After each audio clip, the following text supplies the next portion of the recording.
बिस्मिल्लाहिर्रहमानिर्रहीम अस्सलामु अलैकुम वरहमतुल्लाहि वबरकातुहू।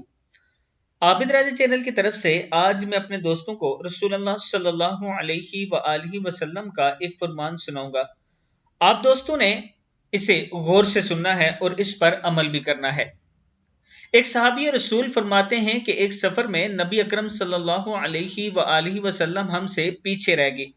फिर जब आप सल्लल्लाहु अलैहि वआलिहि वसल्लम साथ आ मिले तो नमाज में देर हो गई थी और सहाबा इकराम जल्दी जल्दी वुजू कर रहे थे।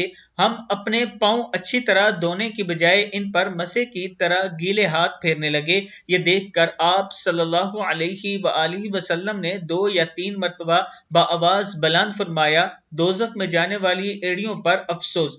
सही बुखारी की हदीस है।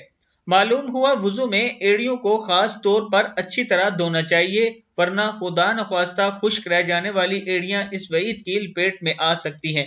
यानी जब भी वुजू करें अच्छी तरह खुशू और खुजू के साथ करें और देख सुनकर अच्छी तरह अपने वुजू के जो उज़ा हैं उन्हें धोया करें और उनमें से किसी को भी खुश्क ना छोड़ा करें, उसका कोई हिस्सा भी खुश्क नहीं रहना चाहिए।